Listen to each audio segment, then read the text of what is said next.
Hello, welcome to my channel. I just want to warn you that this video might be upsetting. You may not want to watch it. And I'm going to warn you again that it may be upsetting if you're still watching it, that you may not want to watch it because it's kind of like Hansel and Gretel, where the witch lures the children and wants to cook them and eat them and stuff. But it's a real life and it's a man, so you may find it upsetting. This man did a lot of things and got away with them before he was finally locked up. So it says Nathaniel Benjamin Levi Bar-Jonah, born David Paul Brown, changed his name at some point. February 15th, probably to try to keep them from getting the information about some of the stuff he'd done, but I don't know for sure. I'm just speculating. Born February 15th, 1957, died April 13th, 2008, was an American convicted child molester and suspected cannibalistic serial killer who was sentenced to 130 years in prison without the possibility of parole after being convicted of the kidnapping, aggravated assault, and sexual assault of various children. He was born as David Paul Brown in Worcester, Massachusetts at Fair Lawn Hospital on February 15, 1957, to an aircraft mechanic, Philip Brown, and housewife, Tyra Brown. I'm going to skim through some of this because it's a lot of reading. He was the youngest of 3 children. When she was 3 months pregnant, she was involved with a car accident where they slammed into the back of the car while she was sitting at a red light, which made her have to wear a neck brace. He was described as being inactive and having an insatiable appetite. They said that he was crying incessantly when he was not otherwise being fed, so they just kept feeding him and feeding him. And that could have been caused from colic, because if you have milk or formula with milk in it or something like that, sometimes when you're a baby, it can cause colic and it can cause your brain to send the wrong messages, and even if you just get it one time, it can last for 3 months and the baby can be crying for no reason and you won't be able to comfort them. So they might have been misunderstanding that and just kept feeding them and feeding them. But that's just speculation that could have been what happened. Anyway, so he gained so much weight as a baby that he was immobile due to his undeveloped muscle tone, and his parents struggled to carry him. Later in life, after being told this and stuff and hearing this, he told people, I just love to eat, I can't get enough food, I'm always hungry, that's why I'm fat. So, and he also appeared to be strongly averse to being touched, which makes me think that something terrible happened to him as a child. So, and it says when he was 3 weeks old, he experienced hydrocephalus. So, him and his family moved to Lantana, Florida, and stayed there for 6 years while his father worked at McDonnell Douglas Aviation. In 1964, the family moved back to Worcester, Massachusetts when Philip became a heavy equipment. And I'm wondering if something didn't happen to him in Florida, or I'm not sure when, but I'm pretty sure something terrible happened to him. And I would think that probably it happened in Florida, but I don't know. Or maybe it happened when they moved back to Massachusetts. According to Bar-Jonah, he was frequently beaten as a child by his strict disciplinary father with a thick leather belt due to Philip's fear that Nathaniel would grow up to be queer, and because Bar-Jonah was a kleptomaniac who frequently stole from his siblings and other children. I still feel like something much, much worse happened to him. In late July 1964, before Bar-Jonah moved back to Massachusetts, he was 7 years old, and he lured a 5-year-old female neighbor into his basement, telling her he had a Ouija board and that it could predict the future, and then he attempted to strangle her to death while she was in the basement, and her screams attracted the attention of his mother, who came to her rescue, but he got off with, pretty much no punishment. He just got away with it. In 1973, and we don't know if he did anything else in between that he didn't get caught for. But if he did that, you would imagine. In 1973, at 15, he cut letters and words out of magazines and composed a note that he used to attempt to entice 2 young boys from Webster to a cemetery, offering them $20 in surprise. In that case, the mother of the 2 boys declined to press charges against them. She thought it would be best if he received psychiatric help and felt that he would not receive it through criminal justice system. This doesn't tell him what he did to them. In May 1974, in Woodstock, Connecticut, Mary Patrone, age 10, was abducted, raped, and was released by him. In late March 1975, 18-year-old. He was 18. He was impersonating a police officer. He abducted an 8-year-old little boy while he was on his way to school. He then sexually assaulted and went to strangle him. A neighbor looking out her window observed the abduction and notified authorities, who began searching for the boy. A patrol car later observed a vehicle matching that used in the abduction parked far away from the others in the parking lot. After calling for backup, ordered Brown out of the car. The boy was found in the car. He was bloodied. He had defecated and urinated on himself from the sexual assault and was near almost dead. So a few days before his high school graduation, he drove to nearby Hartford, Connecticut, and again impersonating a police officer, abducted a 9-year-old girl. And this really bothers me because where I live, the police officers, there are officers that aren't regular officers, but they work in different departments that use regular streetcars with lights on the bottom of them. They don't wear any kind of uniforms, and they pull people over and give them tickets. And we complain about that, but they said they can do whatever they want. And so you can't tell if they're police officers or not. So what can you do? I feel like it makes people more vulnerable. And how do you know if you're a child, too, especially? However, and so many people have committed crimes not only against children, but other people doing this. And I just find this appalling. However, after the child began vomiting and convulsing, this little 9-year-old girl, from the assault, he drove up to a sidewalk and threw her out of the car. A nearby witness saw the incident and got his license plate, leading to an arrest.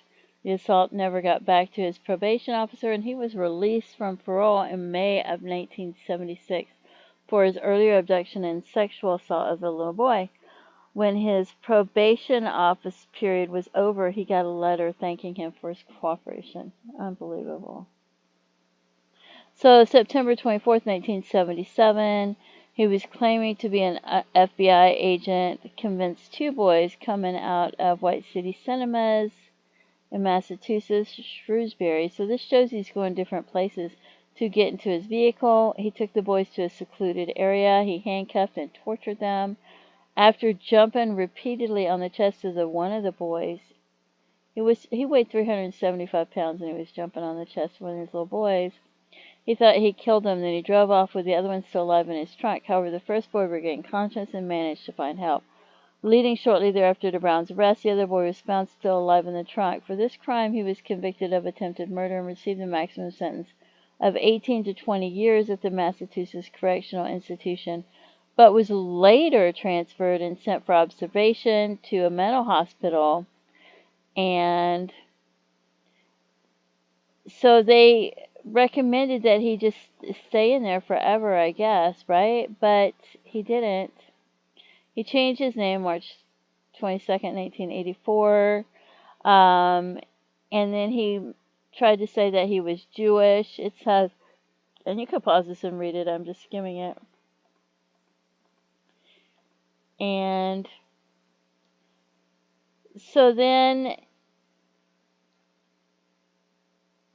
he got two psychologists to evaluate him, and he acted like he had already told another psychologist, that he had all these bad fantasies about doing these horrific things, and then he recommended that they keep him forever. So then he got these other psychologists who evaluated him, and he convinced them that he was fine and that he was better. So they won a parole hearing and said that he was no longer a threat to society. So they let him out. They let this monster out. Superior Court Judge Walter Steele ruled that the Massachusetts had failed to prove that he was dangerous. And they released him February 12, 1991. Okay? So then he didn't get released till July. And then he also confided in his psychiatrist that he fantasized about abducting, murdering, and cannibalizing children. So, like I said, this is a lot of reading. You can pause this and read it if you want to. So just a month after he gets released, He saw a 7-year-old boy sitting alone inside of a car, and he gets out, and he weighed 275 at the time, and he gets in there and goes and sits on the boy's chest. He was going to kill him. The mother witnessed him and ran to the boy's rescue, and he ran off, and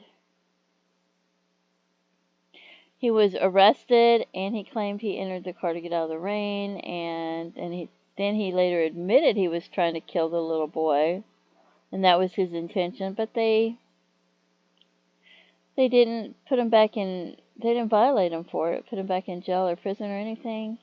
He was given permission to enter a guilty plea to assault and battery in exchange for a 2-year probation. That's all he got.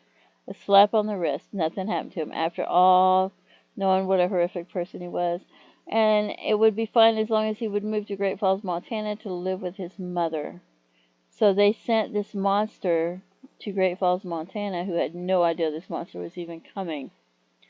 So then, February 6, 1996, 10-year-old boy left his apartment and started walking to school, taking his usual route through the alleyway, and apparently he never arrived at school. They said that they talk about what he was wearing, and he had siblings. Anyway, it says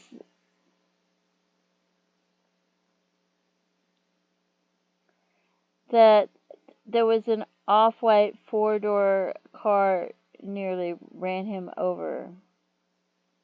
Another witness, a family of 3 lived in an apartment, reported seeing that there was a car that almost ran him over. And that was that guy's car, the bad guy's car, for this little boy, this little 10-year-old boy. Another witness reported seeing the little boy standing in the alleyway and that he appeared to be waiting for someone. Yet he was probably afraid to walk forward, I don't know.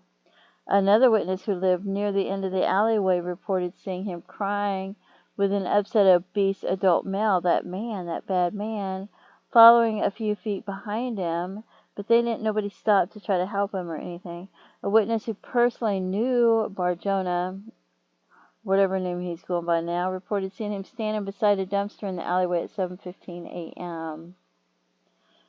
While taking out the trash, he was wearing a navy blue police-like jacket, so he was pretending to be a cop.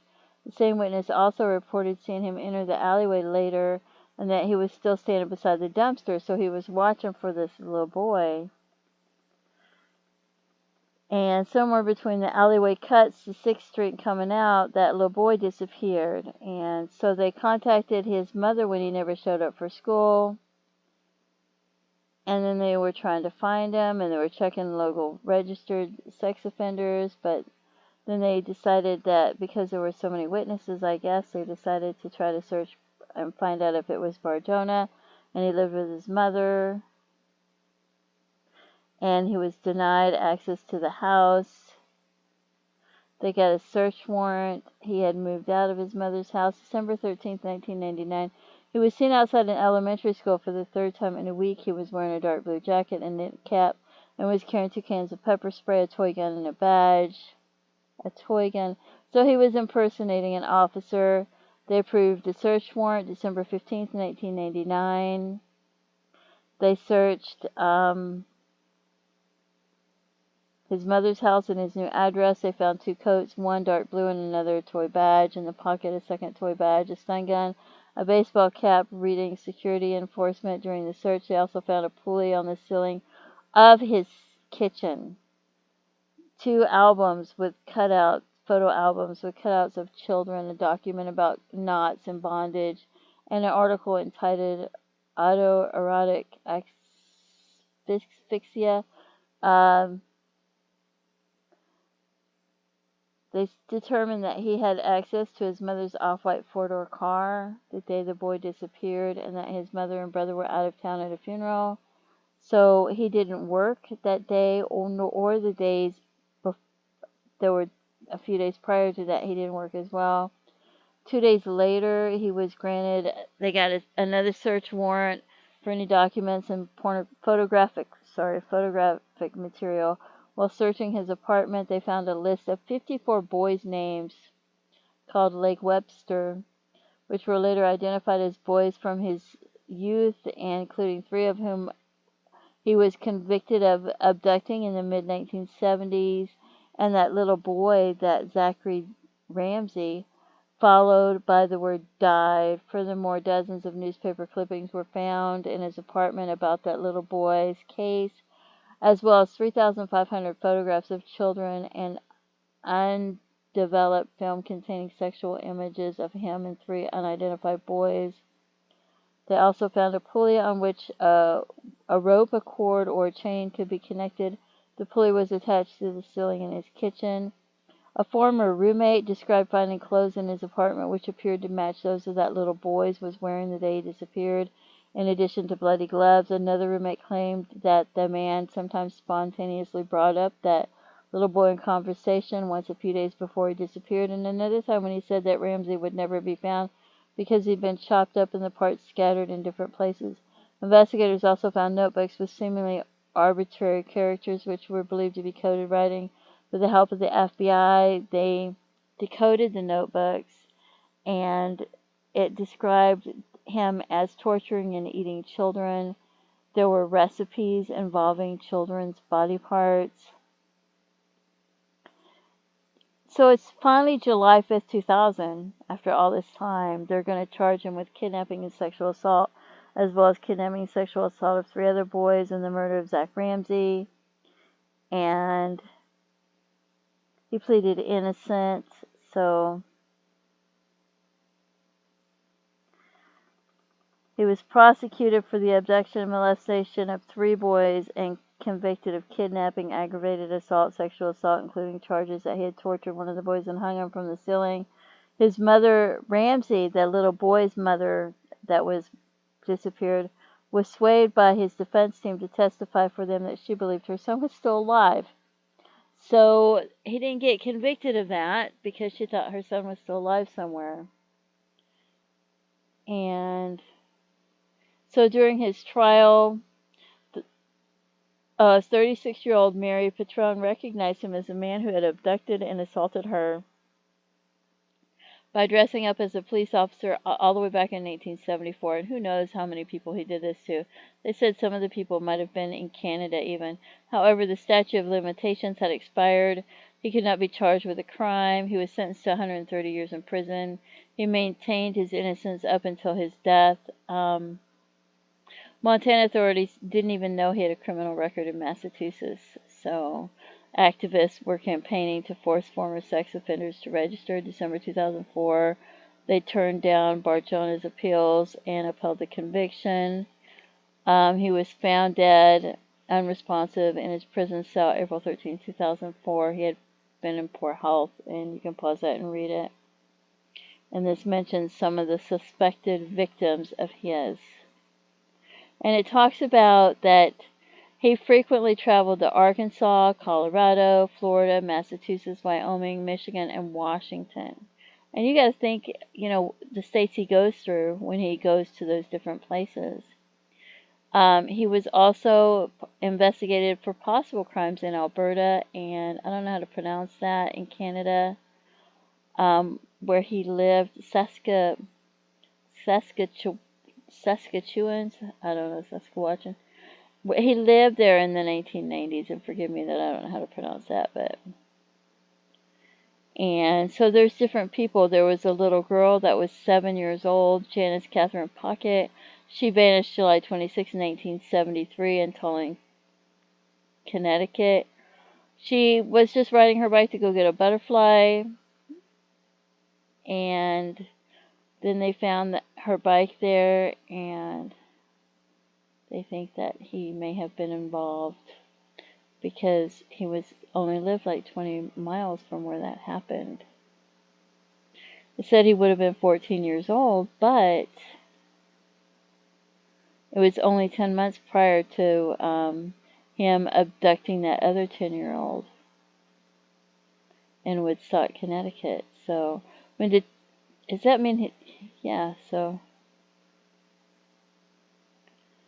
when they sprayed his garage with phosphorus chemical while investigating his involvement in that little Zachary Ramsey disappearance. The word Tita appeared, which led authorities to believe that he had been responsible for the abduction of 15-year-old James Tita, a boy from Massachusetts that went missing 11:30 a.m. August 23, 1973. Left his home to hitchhike to visit Boston. It was less than 2 hours later near Boston's Government Center. His body was discovered August 25, 1973, just over the border with New Hampshire in the woods in a desolate stretch of roadway. He was nude and he had been raped and strangled, which sounds like something that he would have done. There was a 4-year-old little boy, Andrew John Amata, resided in a mobile home, and he went the morning of September 3rd, 1978. He was playing with his sister, age 7, and a cousin, age 6, in the woods.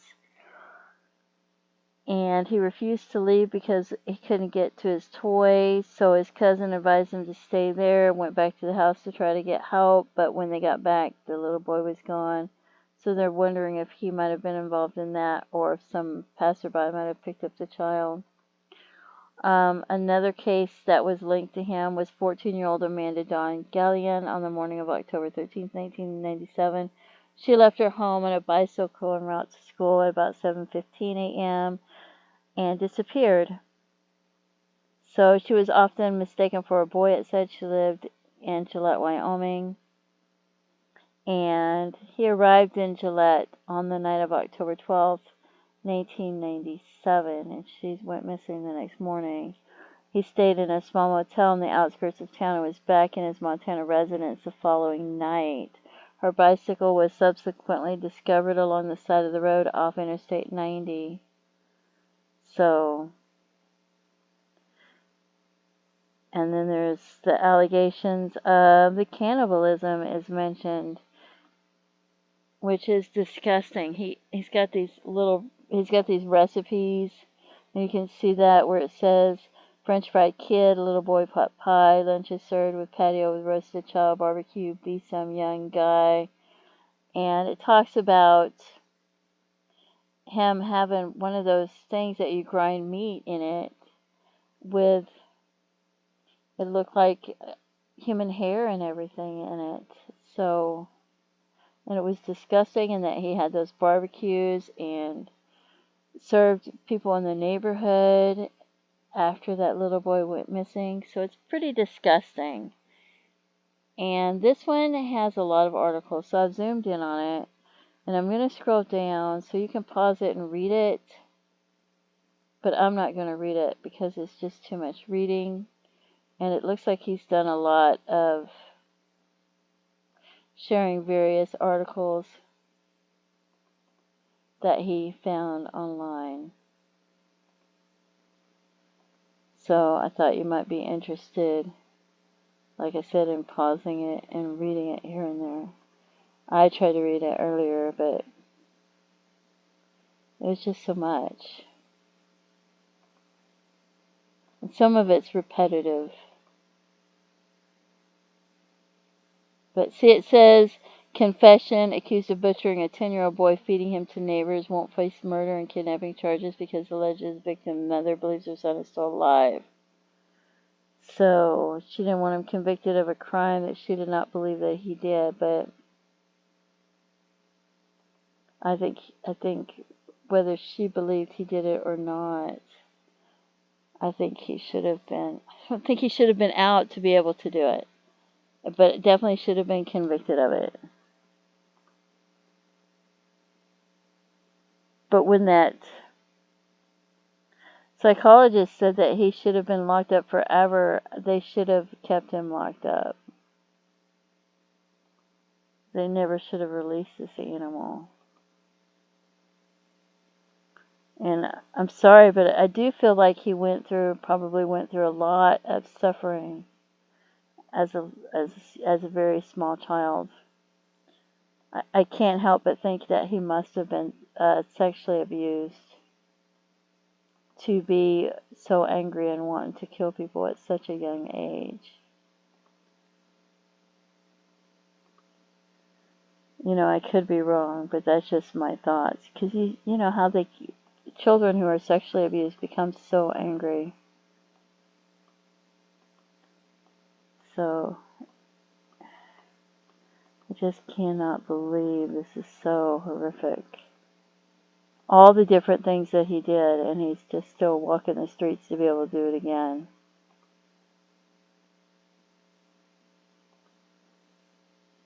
Boy hung by the neck.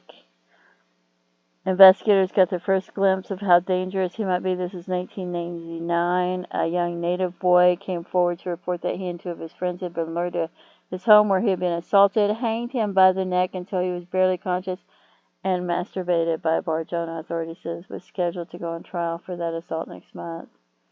So this one has a lot of horrific stuff in it that you're probably not going to find in the other ones. But he did some really bad stuff.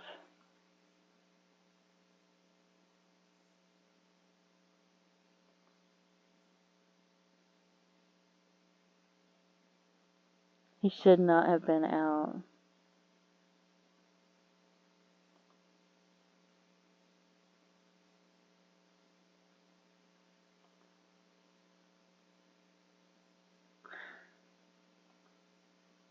It's unbelievable that they had him move to that other state. It didn't inform the state anything about him or anything. Didn't tell them that he was coming. So here we have this little boy, and he went missing February 6, 1996, and they did find bones of a child in that area within less than a year, of a child that was 6 to 10 years old. But they don't believe it is that child's remains, but I think it quite possibly could be. And that's just my speculation. They found a human skull, maxilla, and mandible, and it's not that far away. It's about an hour drive. The teeth were tested, but according to the reports, they determined there was no evidence of bomb carbon in the teeth, and they believe that the individual,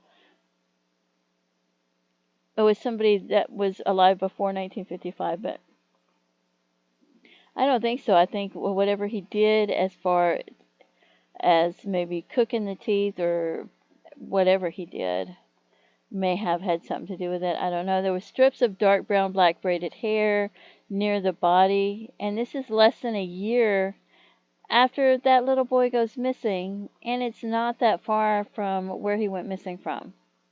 So to me, I think that this is highly likely. I think it's too much of a coincidence for that little boy to go missing, and then him saying he scattered his body in different parts in different places where they'll never find him, and him allegedly cooking him and serving him and doing things and running him through the meat grinder and stuff. But I really feel like this 6 to 10-year-old remains are probably that little boy's. That's just, and like I said, it's just speculation. It's just my thoughts. I just feel like it's just too much of a coincidence. And I just cannot believe the things that this man did and got away with. So, and I was going to read this, but it's just too much reading. And he spent all those years moving from place to place, preying on children, and mostly probably little boys. And who knows if he ever took any adults or anything, but to me, he's far worse than Jeffrey Dahmer. And it's just horrific. This right here has so much information in it. It's Murderpedia, if you want to look for it. Anyway, so don't forget to pray for his victims and their families loved ones, and the prosecutors, the investigators, the people that had to talk to him, that were psychologists and had to listen to this. And it's just, to me, it's just psychiatrists. I just feel like they all deserve our prayers, and it's just horrific. So, It's horrific realizing that there are monsters like this out there that are capable of doing these kinds of things to people. You don't realize it. You don't expect it, you know.